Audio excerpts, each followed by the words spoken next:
KUAM Sports is brought to you by Docomo Pacific. Better together.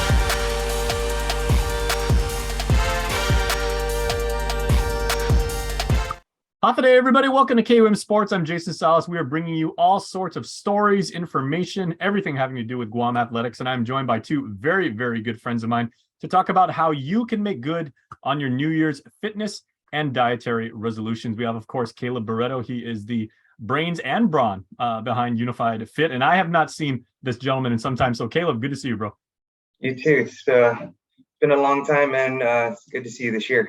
All right, so I'm definitely going to go get back in the gym, but I have also brought Dr. Natalia Faculo to bring in there to talk about making dietary promises to yourself. And guys, I mean, so Natalia, first of all, Happy New Year to you as well. Happy New Year, and thank you for having us. It's I know we've been talking about this for some time. I know this is much overdue, and you know, in similar fashion, you know, so many people make promises or resolutions, and whether it's just for, you know, because they really want to do it, or, you know, because they're getting older and, you know, they're feeling social pressure, or they're just getting, you know, Instagram clout, whatever, you know, people make resolutions, they make promises, and they tend to like overestimate or overcommit themselves, and they're just setting themselves up for, you know, disappointment. Can you guys tell me, with your respective areas of expertise, what do you recommend people do to make reasonable promises and set goals that can be achieved, and, you know, build that confidence within themselves? Well, first off, at Unified, we see a lot of resolutions, whether it's the New Year's or it's their birthday, or it's an anniversary. They come in with all reasons why they want to accomplish certain goals, and some of them come in with really grand goals, which is great. It's always good to be ambitious, and we try to like provide the framework and the roadmap to that. And one of the things that we find that is very handy is doing a lifestyle assessment to figure out what are some of their principles, what are some of their values that's going to affect the decision making.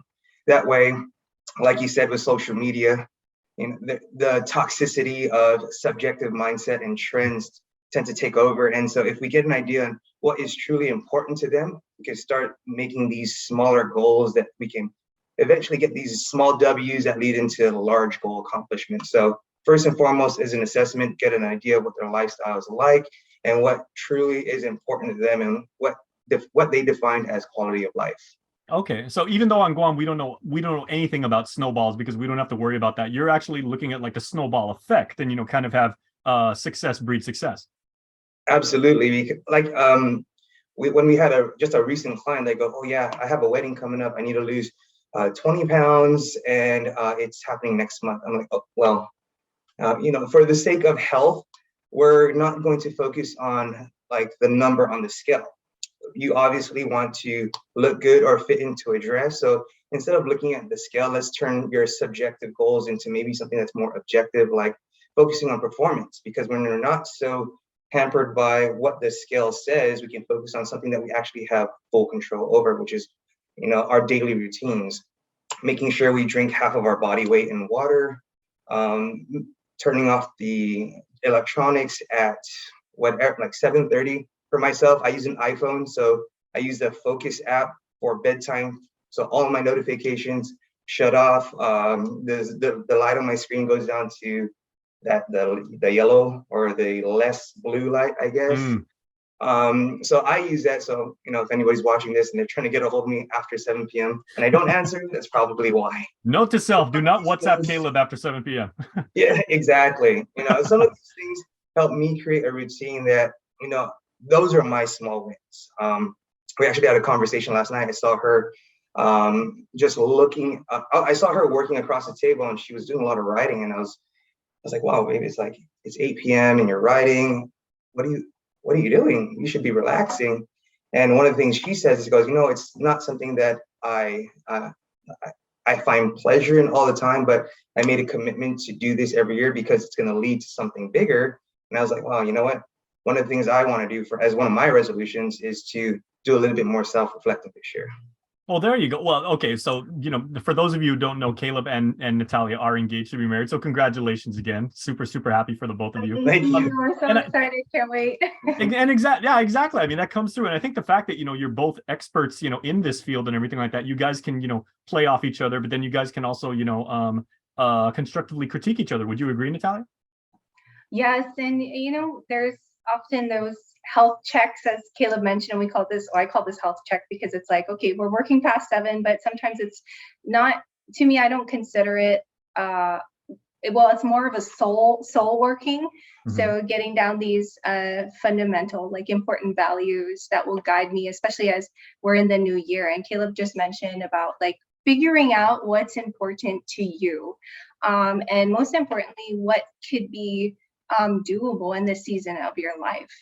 So really taking the time and thinking it through, what are those things that are important to you, and then sort of balance it with that mental, physical, emotional aspect, because we find that, you know, nutrition, wellness, physical activity, you know, it's scientifically proven that it will help, you know, with that healthy work balance life, especially with your mindset. And as you approach the day-to-day activities, you want to make sure that you're in like the most optimal, you know, that you can be. And so part of that is really making time for what you deserve, which is, you know, just, it could be simple things, being mindful about what you consume, and then maybe taking a walk 15 minutes or taking a class. You know, a lot of people look for that accountability in that community, and that's what we have there at Unified, and we value is that community driving factor to help keep us accountable as well. It takes a village to raise anybody, as they say. So guys, I want to talk about diet for a moment, because you know, even though you're a proper you know, fitness gym, obviously you get a lot of people who come in and they're either in peak fitness or they're just getting started out, and diet is such an important part of fueling, you know, that routine. But you probably see this type of year, people just saying, okay, well, you know, I was eating, you know, meat and rice 3 times a day, and now I want to do a total 180 and go total hardcore vegan. And you know, that's hard to do for anybody, much less people are trying to make a lifestyle change. So like, you know, Caleb, how do you kind of like address that, getting people to adopt proper eating habits so that they can be as physically fit as they can, again, without, you know, with making reasonable goals? Well, you hit it right on the head, you know, with making reasonable goals, and it's going to go back to, you know, trying to figure out what it is that it's truly important to you. Because if you're choosing a certain diet that's in style, whether it's paleo, keto, or the Atkins diet, if it doesn't align with what your end goal is, it's not going to really, you know, make you happy. And that's what we're all looking for in this life, is to try and find some quality of life.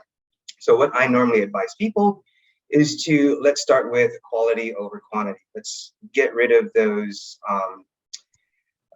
high sugary foods. When you go grocery shopping, let's focus on the outside or the perimeter of the grocery stores versus, you know, down the aisles. I know that's a little bit hard nowadays, but you know, the more we can stay away from processed foods, the better. And that's usually the biggest thing, because I do have family members who have simply taken soda out of their diet and have dramatically, you know, their skin cleared up, they lost a lot of weight, they feel better, their energy is better. So using a simple approach of taking things out, experimenting with it for a bit, evaluating how you feel, putting things back in, seeing how it goes. Those are some of the ways that we try and create a low barrier to entry in terms of, you know, cleaning up or starting a new nutrition diet. Because at the end of the day, there's so many opportunities out there, to whether it's a meal prep program, there's a lot of them out there nowadays, or the different trends that provide nutrition plans that you can get online. But if this is your first time into doing something as drastic as nutrition, I would say try and keep it as simple as possible. Because when we change what we consume, you said it yourself, food is fuel. When we change the way we fuel our body, that creates a certain stress in the system. And if we're changing too many things in this trek towards our New Year's resolution, all these stresses are not going to give you that favorable adaptation, because there's so many unknowns going on. Okay, I absolutely am on board with everything you're saying, Caleb. You know, like, you know, you had me at hello. And with all due respect, I mean, you're a very good friend of mine. Natalia, I have known you forever, and you probably typify. So Caleb, if I may, you know, deferring to your lovely fiance, is Natalia, you typify better than anybody I know the power of positive mental attitude, and, you know, thinking positive, and, you know, and really allowing, you know, that mindset to fuel you as well as what you're eating, as well as the goals that you're setting. So talk about, what headspace you should be in, and if you want to actually achieve those fitness goals, those mental health goals, those dietary goals, the weight loss goals.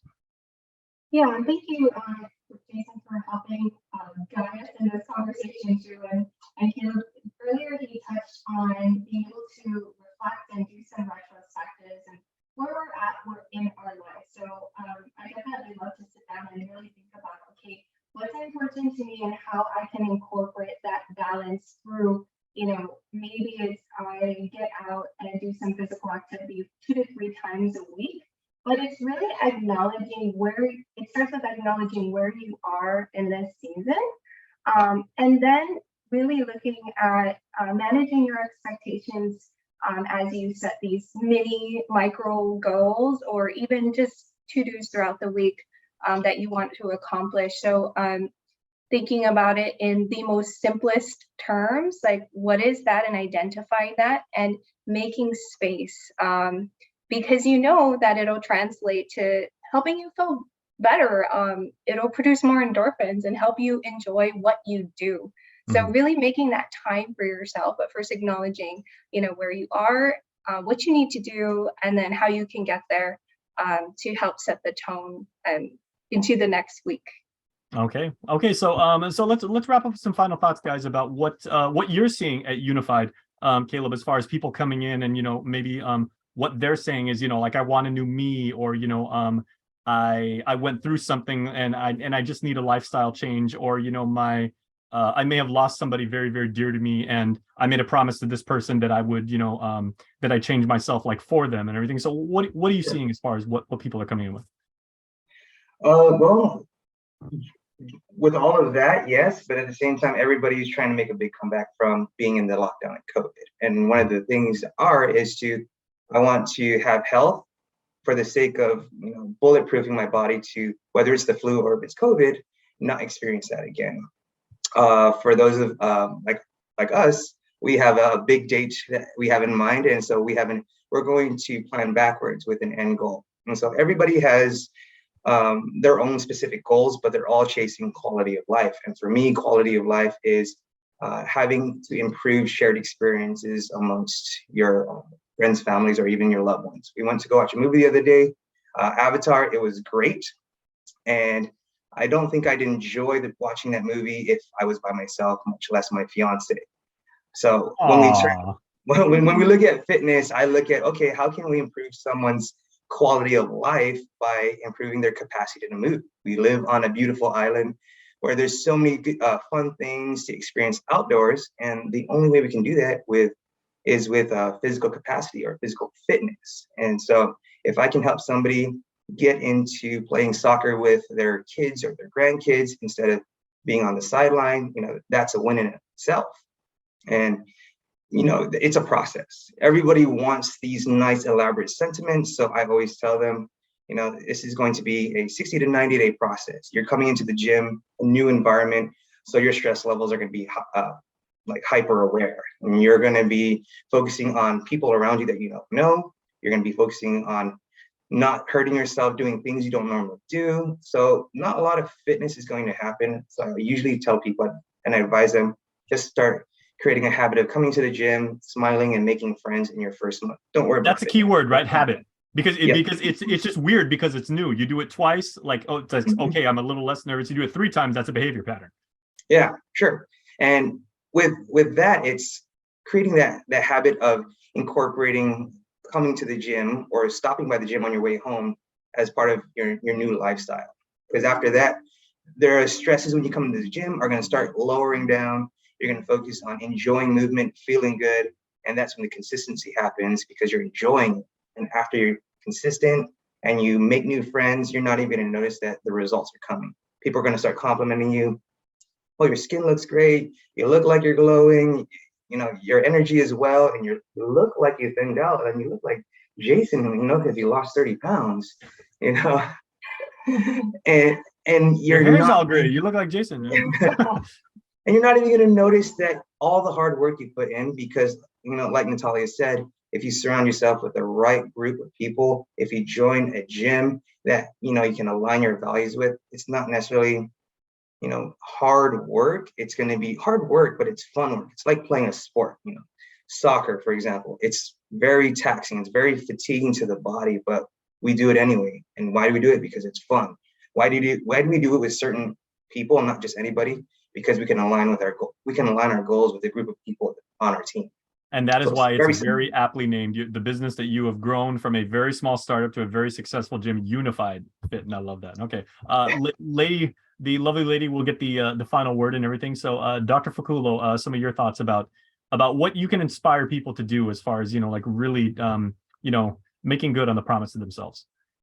Yeah, and it's all about that is signing off that personal commitment on taking this simple step, whatever that may look like. And it could be joining our gym, joining a community.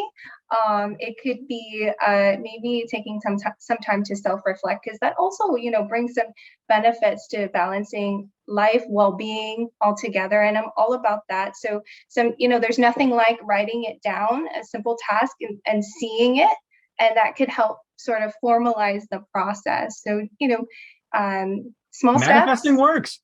Yes, it surely does. And it helps unload, you know, and gives you clarity. So yeah, it just make things simple. Also prepare in advance, you know, make it easier for you to create that habit, whether it's prepping your clothes the night before, you know, you want to go to the gym in the morning or at noon, you already have it in your car. So making it as easy as possible to make it happen. There you go. That's a perfect word from Dr. Natalia Faculo and Caleb Barretto at Unified Fit and a Happy Couple. Can we get a hug from you guys?